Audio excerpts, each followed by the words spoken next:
This is a story of South Africa's most notorious cash in transit robber, Collen Chauke, a criminal mastermind military trained in guerrilla warfare by Umkhonto weSizwe, the original one. Chauke gained infamy after being linked to 17 cash robberies, amassing an estimated 84 million rands. Fearless and highly elusive, he outmaneuvered law enforcement at every turn. He escaped from prison twice, once by taking guards hostage in a daring breakout. Desperate to capture him, the government put up a reward for information, but even that didn't help. Chauke and his gang were unstoppable. Eventually, his luck ran out. While attempting to flee the country, he was finally captured and sentenced to 15 years in Cimex prison. But his story didn't end there. In 2003, shackled to a hospital bed in Kalafong, Chauke took his last breath. Now in this episode, we dive deep into the controversial life of a criminal mastermind who defied the system, Collen Chauke.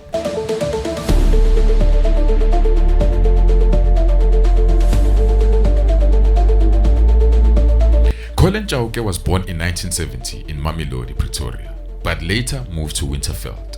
From a young age, he was deeply involved in Umkhonto weSizwe, the MK, quickly rising through the ranks as one of its young leaders. However, his growing influence made him a target for the security forces, nearly costing him his life.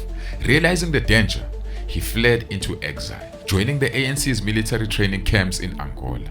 There, he honed his skills as a guerrilla fighter, skills that he would later repurpose for a far darker path.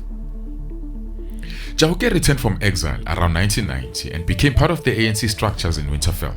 But beneath his political ties, he was living a double life, running with the syndicate that specialized in stealing and flipping cars. Now in 1992, he was arrested, but within a month, he managed to escape from prison. Despite his criminal past, Chauke was somehow elected as an ANC councillor in Winterveld after 1994. But when his criminal activities came to light, he abandoned his political role and doubled up in his underworld hustle. No longer satisfied with stolen cars, he set his sights on something far bigger: cash in transit robberies. Disillusioned with the new democracy, he felt betrayed by the system. He believed that the sacrifices made during the struggle had been sold out for commercial gains, leaving the true warriors of the revolution and the citizens with nothing.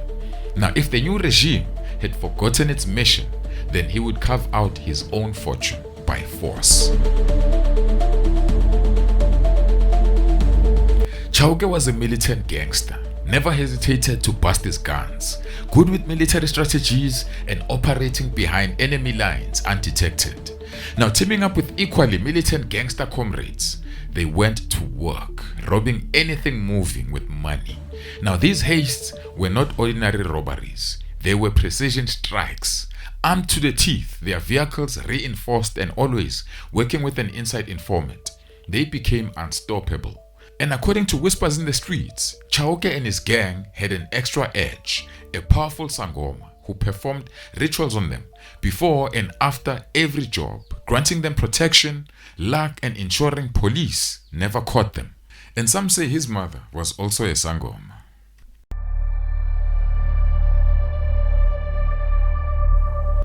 When Chauke and his gang exploded onto the scene as robbers, they took the game to a level never seen before. Now in 1990, South Africa had never encountered criminals so brazen, so fearless. They were ruthless, executing their heists with military precision and gunning down security guards without hesitation. To them, it was just the cost of doing business.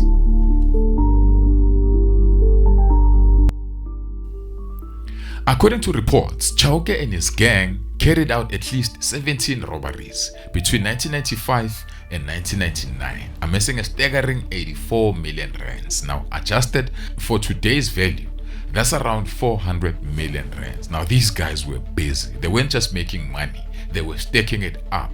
Now, with that reputation came the street fame and notoriety. Everybody in every hood was talking about Chauke. Now, at the height of their game, they were arguably the biggest robbers in the country, and it was not just about the money, but how they conducted themselves. One of their most infamous jobs came in 1997 when they hit a cash depot in Pretoria, Arcadia, making off with 12.6 million rands. But their high-flying run came to a halt shortly after Chauke was arrested at his girlfriend's flat. Now, police found 1.4 million rands in cash, along with a stash of firearms. His response is that he claimed the money and the hammers belonged to his girlfriend, and he knew nothing about them. Now, reports suggest that it was in fact his girlfriend who tipped off the police. Not long after, his entire crew was rounded up and arrested as well.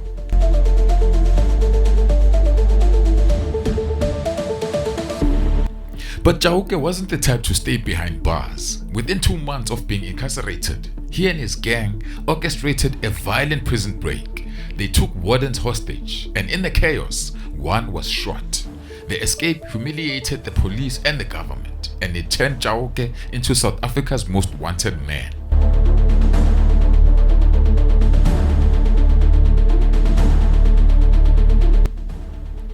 Then came one of his boldest moves yet. He attended the 40th birthday party of ANC's firebrand Peter Mokaba in Sandton. Witnesses saw him having a good time, but by the time the police arrived, he had already vanished. The media hounded the Minister of Police for answers. Speculations ran wild. Was Chauke being protected by powerful political figures? Suspicions deepened when it was revealed that the then Minister of Safety and Security, Sidney Mufumadi, had visited Chauke in prison before his dramatic escape in 1997.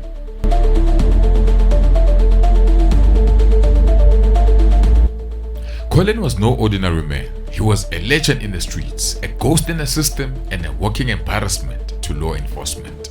Chauke and his crew showed no signs of slowing down.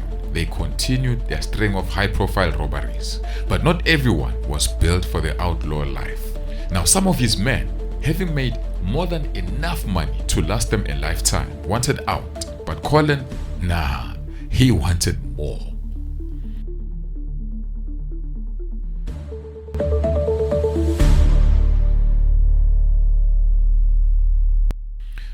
By this time, the police and the government had escalated their efforts to bring him down. The pressure was mounting, and the Minister of Police, alongside the lead investigator, Bushy Engelbrecht, made a bold promise to the nation that Chauke would be behind bars before Christmas. I think of 97 or 98.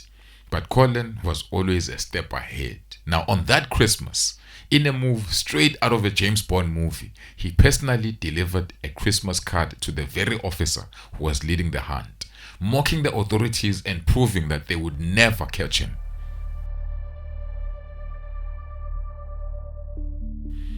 No gangster from the 90s came close to Collen Chauke's level of audacity. He was a real criminal mastermind.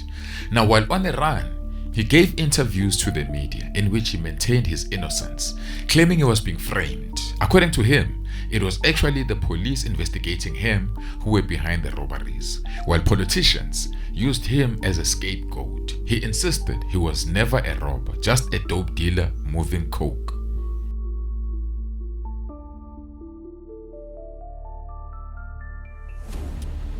But in 1999, his luck ran out. While attempting to flee the country, he was captured at a police roadblock near Nelspruit, close to the Swaziland and Mozambique borders. Not long after he was arrested, he was weak and visibly ill. He refused to take any blood tests, fueling speculations about his health condition. Now, in 2001, Chauke was sentenced to 15 years in prison for the 1997 cash depot robbery and 5 years for the violent escape. Now, despite his criminal empire, the police lacked enough evidence to convict him on his other crimes. Locked away in Cimex prison, Chauke underwent a transformation. He converted to Islam, adopting the name Shiram Iman Dawood. By 2003, his health had deteriorated even further and he was hospitalized. Now, not long after, he died at Galafong Hospital. The official cause of his death was never publicly revealed, but rumors spread that he had succumbed to HIV/AIDS. However, some of his family members weren't convinced. They suspected that his former gang had orchestrated his death to avoid splitting the stolen millions with him or his family.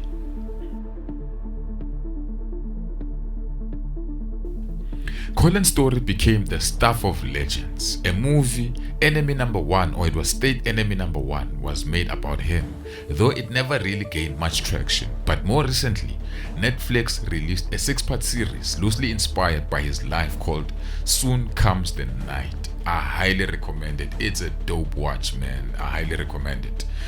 But yeah, man, if you enjoyed the video, like, subscribe, and help us grow the channel to 100,000 subscribers. And yeah, thanks for watching. Peace.